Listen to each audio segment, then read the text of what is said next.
What is going on, everyone? Jeremy here from MTG Headquarters, and I have got a fat pack of Origins, the very last ever core set produced by Wizards of the Coast, which they did because they said core sets were getting bland and blah, blah, blah, which it's hard to argue that.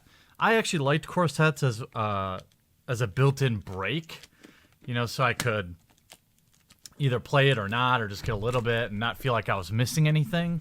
But now they've gotten rid of that, so there's like always this constant need to buy more Magic cards. So that's what they wanted, and that's what they got. This came out actually on, in July of 2015. And I believe I was living in Louisville at the time. Great set. Featured crazy pulls like Jace Vryn's Prodigy, which foil versions are still very expensive, but non-foil versions of that card were near $100 for a while, which is unheard of for a core set because core sets are normally opened at extremely high rates. Lots of new players come in, and it's just not often that core sets have a lot of expensive cards in them. Nonetheless, this one in particular did, and let's see what we've got for the 10 coolest cards. Oh, by the way, they also rolled out double-face Planeswalkers, which is a cool way to send off the set, and they say the number one is Jace Vryn's Prodigy. Then Demonic Pact. Oh, all Planeswalkers are grouped into number one, but they just show Jace, of course. Magic always has to show Jace. Demonic Pact, which was a part of some fun decks. Honored Hierarch, which never really was a part of much.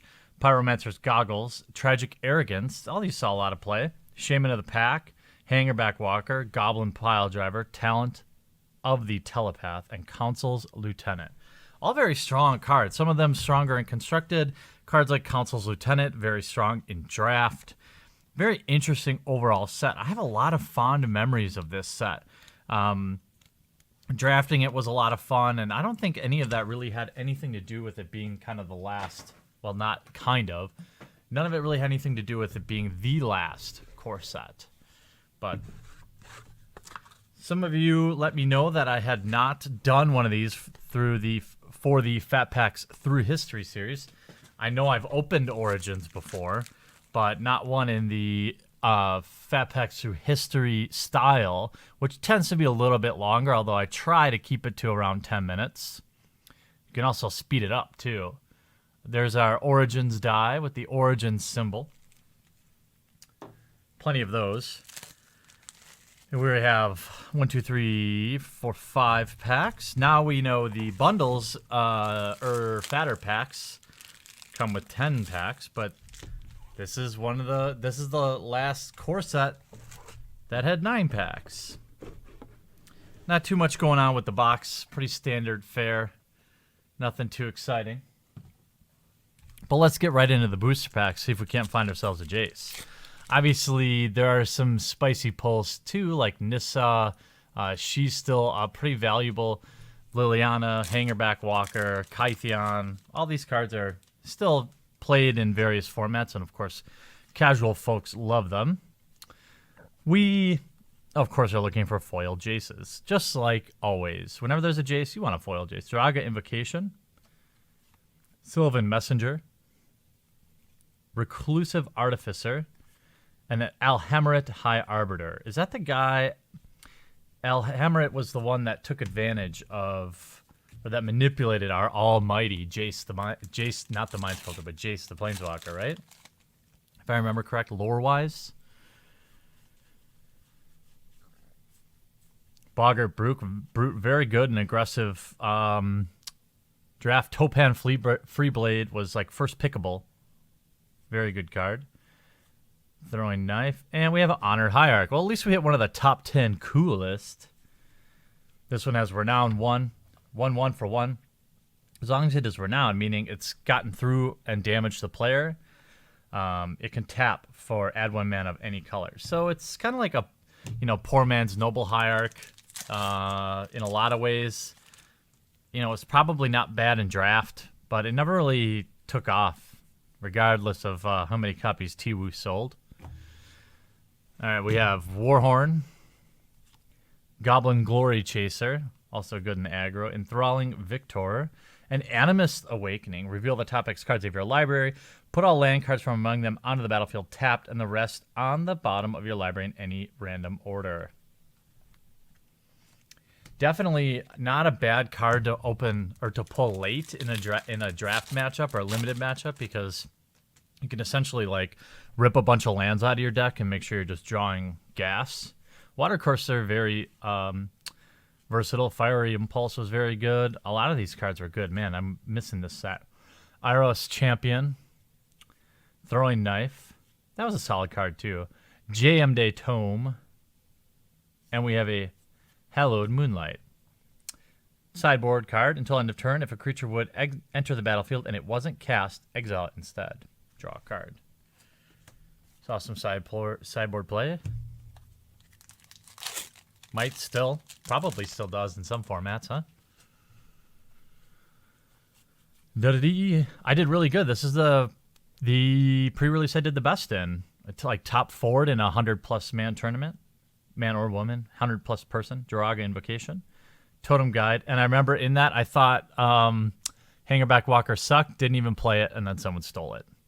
JMD Tome and Scab Clan Berserker. Kind of a crummy rare. I mean, a 2/2 for 3 that becomes a 3/3, which is, I mean, not that great. But whenever opponent casts a non-creature spell, if it's renowned, it deals 2 damage to that player. So that's a pretty strong ability. We'll see if we have any Planeswalkers in here at all. Evolving Wilds, Warhorn, Gnarl Root Trapper, Blightcaster, that was always fun in the white-black deck. And we have Vryn Wingmare, 3 mana, 2/1 flyer. Non-creature spells cost 1 more to cast.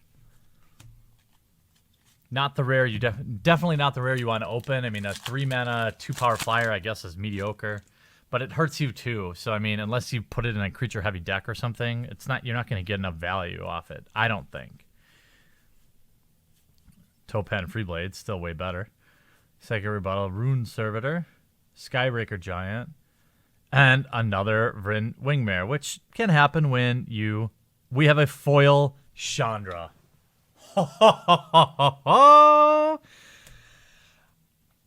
We open a foil Planeswalker. Oh, she looks beautiful, too. I've never opened a foil Chandra, I don't believe. I saw a foil red mythic, and my mind immediately started thinking about, you know, what it could be. And honestly, Chandra did come to mind. Now, the foil is not crazy expensive, but it's still an awesome pull. And it's a beautiful card to have in the collection, so I'll take that. Memorable. Foil Planeswalker, I mean, it's not a foil Jace, but it's still like one in many hundreds of packs. So I'll take it. Seismic Elemental, Valor in Akros, Malakir Coldblade, and a Sigil of the Empty Throne. The old Sigil decks. Well, good thing we ripped that foil Planeswalker, because this fatback has been pretty rough. But it's Origins, and it's for history's sake. Read the Bones, solid. Brawler's Plate, Hydrolash, Fiery Conclusion, and a Yavimaya Coast. And a foil Weight of the Underworld for your Sigil deck.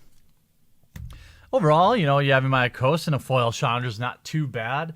Hey, I hope you enjoyed this little tour down memory lane with Magic the Gathering Origins, Wizards' last core set until they change their mind. I hope you enjoyed this video. We'll talk to you again real soon. What's going on? There's some links on this slide to more awesome content, some popular playlists, some recent videos, as well as a big button to subscribe to the channel so you can get notified and never miss an upload.